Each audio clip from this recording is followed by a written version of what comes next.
Let me introduce myself. I'm Matthew. I'm an orthopedic surgeon by practice. And I'm going to take the next 20 minutes or so on pre-hospital care. Modern medicine is supposedly increasingly evidence-based. However, a lot of things that we do in modern medicine today is based on empirical or consensus-based approaches. The problem with consensus-based approaches is this can be vulnerable to biases and other conflicts of interest. So there can be serious issues if you are looking at consensus-based medicine. This review is part of the EGM of road safety, and pre-hospital care comes in when all the other preventive interventions have failed, hoping to prevent death and disability which seem to be imminent.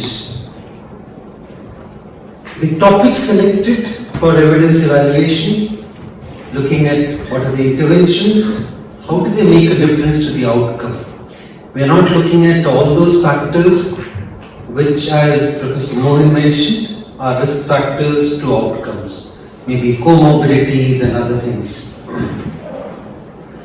We were looking at systematic reviews especially, however looking at whatever we could.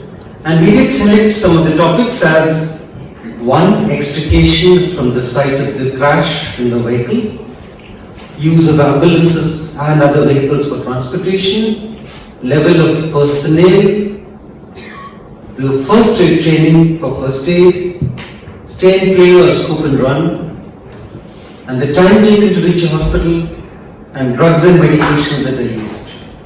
And this is the graph that we got, and this has already been shown by Geetham and other colleagues.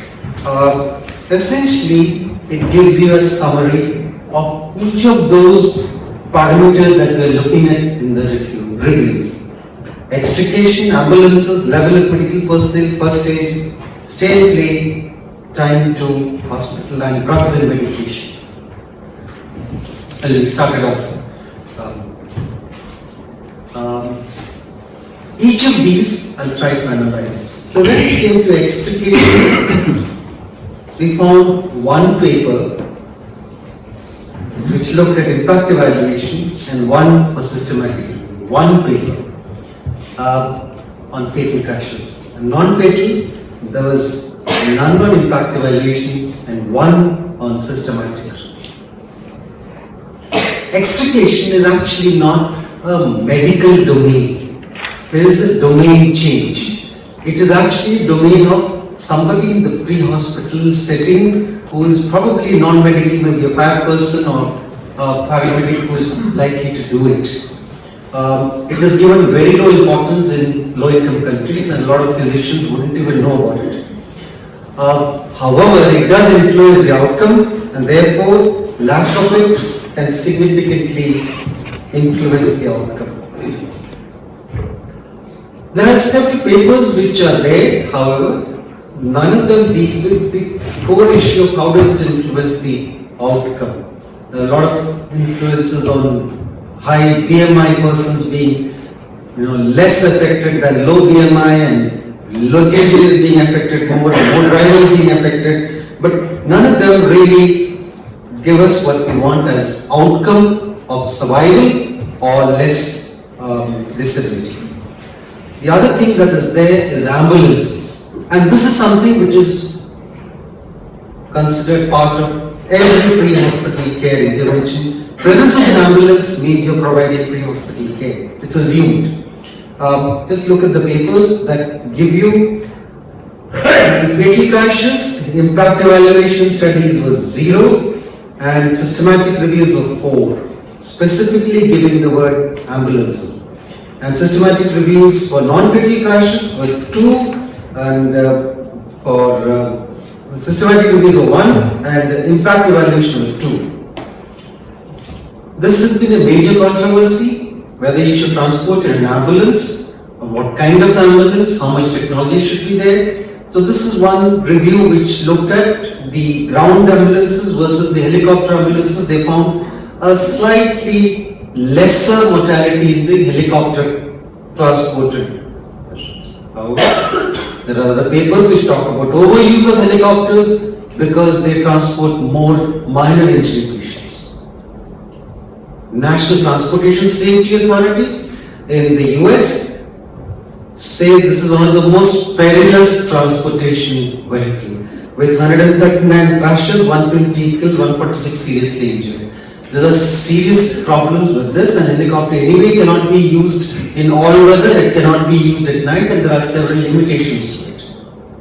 So can we recommend it as a guideline? EMS versus non-EMS transfer also shows that some of the non-EMS vehicle transportation patients, they reach faster and there is no difference in the outcome and no difference in complication than the stay. Many papers talk about outcome in terms of hospital stay because that is simple to evaluate. Looking at other outcomes of what happened in terms of disability or back to work, those are difficult. There are very strong studies on that. The next level is level of medical personnel. What kind of personnel are there in the ambulances? If you look at the impact evaluation studies, 0 studies on this, which for fatal crashes, and 5 studies for the systematic reviews. And non-fatal crashes, 1 versus 3. Where is the evidence? When you look at other systematic reviews that are there, the impact of critical care paramedics remain unclear for many conditions. Another Cochrane review, at this time evidence suggests that there is no benefit of ALS training for ambulance crews. So there is a problem here. Based on limited data, there is at present no evidence to recommend ALS training of ambulance crews to care for injury victims. So there are different Cochrane reviews, both looking at this and coming to the same conclusion. There is insufficient evidence to push for this kind of a crew, advanced level support crews in these ambulances. The next is first aid training. Again, we have an issue here in the outcome. What is the outcome that we are looking at? The outcome is knowledge, skills of these persons that is usually reported. But does it affect the outcome in terms of better survival for the patient? Not many. So when you look at this, the statistics on this, the paper is 0, 0, 0, 0. And that's a serious limitation. We do not have sufficient evidence to talk about first aid training to change the outcome for the injured patient. First aid training improves. There are papers which talk about knowledge and skills, as I mentioned, but we need to have further research on how does it affect the outcome. There are dispatcher assisted guidance of first aid providers, bystander providers. They get telemedicine, talk to them on phone, you do this and do this, but again there is no clear evidence on that. Looking at stay and play versus scoop and run. Those of you not aware of this term, a paramedic or allied health professional or a doctor reaches the site, does interventions, maybe intubation, maybe giving fluid, giving medicines, whatever, that's called stay and play. The scoop and run is giving basic life support and shifting the patient to a care facility, maybe secondary or tertiary, depending on triaging protocol that particular facility has. But again, look at the papers that are there. Impact evaluation studies, there is only 1 for fatal crashes, and systematic reviews, none, and none for non-fatal crashes. I mean, we are looking at a serious deficit of actual evidence in this. In an urban environment, we specifically looked at some of the papers. So when you do a PubMed search on this, you will find 2 or 3 articles coming up. And there, they shy of saying scoop and run in the title or any of the other words. They will be there somewhere in the conclusion saying that in the current scenario, it seems if it is an urban patient with less than 1 hour of travel, scoop and run seems to be the best policy. So we don't have hard evidence there also. Looking at time to hospital, this is taken as a measure of quality of an emergency medical service, and I think it has also been adopted by WHO, looking at time to arrival at a healthcare facility or a hospital from the site of crash. And here also we have non-fatal crashes, no systematic reviews, and impact evaluation 4.3. Very few studies that are there among the thousands of people that are there looking at trauma care in the pre-hospital setting. And the golden hour has been given as the most important landmark figure for people to access care so that their survival is better.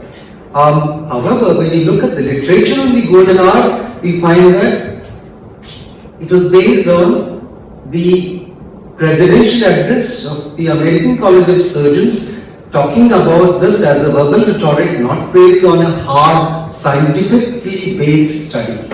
Though there are some people that are misquoting it, but it is not based on this quote. Is an interesting quote which clearly shows learner looked at the literature and found that there is no hard evidence, no randomized control trial, no trial that this person did to come to this conclusion. That's very interesting. There are papers that are coming up which say that the golden hour may be extendable to 120 minutes, maybe longer time. So we do not have an evidence to tell you how much is this golden period for survivability or lesser disability. So both are issues. How much is this golden period? Can we extend it? If we can extend it, how much can we extend it? So there is a limitation in evidence for it. In a systematic review and meta-analysis in one paper which I found, no difference in outcomes of secondary transfer or direct transfer. That's a big issue because it has to do with triaging. When you find a patient with seriously injured patient, you tend to take him to a level 1 trauma center. When it is maybe moderately injured, you might take him to a level 2 center. So that kind of a triaging, and that may be protocol driven, appropriate or inappropriate. Then you tend to shift the patient from one level to the other level. Now that can create delays in the definitive care of the patient. And they found that there is no difference in outcome in a systematic review and meta-analysis of some of these patients that were transferred from one center to the other. There are papers which are not that level of evidence which talk about it, but none of them are really there. Drugs and medications, big issue. Ambulances carry all kinds of drugs and medications, but there is no hard evidence that it really makes a difference in terms of there are no systematic reviews for this, 0 for this. And the impact evaluation studies, again, very few 3 papers that we can find there.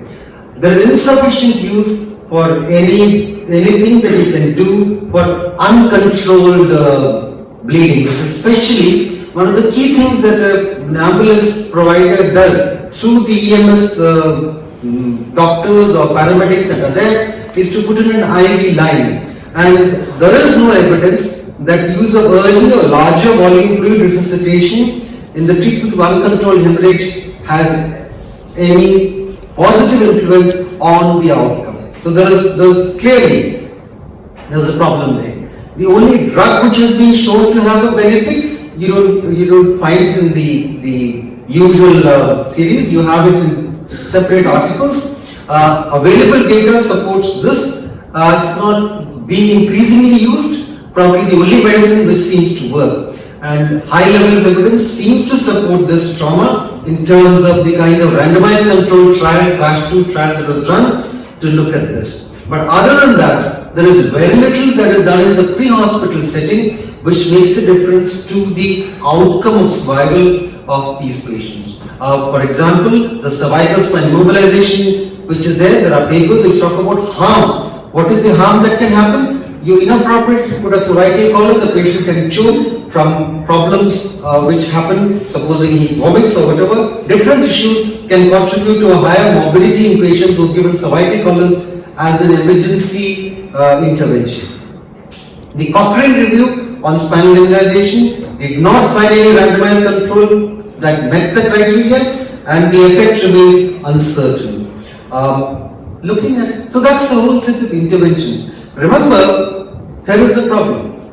The whole gamut of things that are done in the pre-hospital setting, they can influence each other. So to pick on one aspect, making a difference to the outcome is a challenge for you to evaluate. We also looked at some of the papers that are coming from low-income countries, low and middle-income countries, and the high-income countries. But the zeros are alarming on both sides. It's really, really bad. There are no papers that you could find that met the criteria. Again, looking at pre-hospital care in the region that is there, the South Asia and the subsequent areas that are there, the zeros are strikingly, scary. Again, the non-motorized versus motorized transport. Again, there are some papers, but there are many zeros that you see there. So where are we after all of this review? So that's a real big issue, because these reviews are supposed to help you make decisions and policy. And how do you decide that? That is a serious concern, and we are really worried about this. We cannot let this pass. And a lot of people, when I give lectures on this, people say, no, you're trying to say this because you're trying to save money. No, it is not about trying to save money, it is not about cost cutting, it is not about economy, it is about trying to find out what is true science of pre-hospital care. We have not had the science of pre-hospital care being evaluated the way it should be evaluated. It is more based on emotional and empirical methodologies. We have to be careful. So our idea is to understand through this EGM, can we get to a roadmap for true evidence-based pre-hospital care? So the road ahead is what we are looking for. We probably need a research GPS to guide us. I wish we can create one, and we need to develop a research agenda. The issue of low quality of research versus no research. So if you look at the regions, there is no research in some regions, there is some research in some regions, and that too poor quality. So we are dealing with multiple issues. There are issues where randomized control trials are possible, and in the pre-hospital care, doing a randomized control trial is a challenge, and therefore there is very little randomized control trial. So in creating evidence-based medicine, can we do randomized control trial for pre-hospital care? It's a little challenge. You may have legal challenges, you may have ethical challenges, where you may have relatives also trying to fight with you, you did a randomized control trial and my patient died because of that. So there are challenges which need to be overcome. How do we get around this? We get around this where comparing two regions perhaps and seeing one region with an intervention, but the other region without an intervention. That's one possibility. The other is where you have the allocation of exposure is unrelated to the income, to the outcome.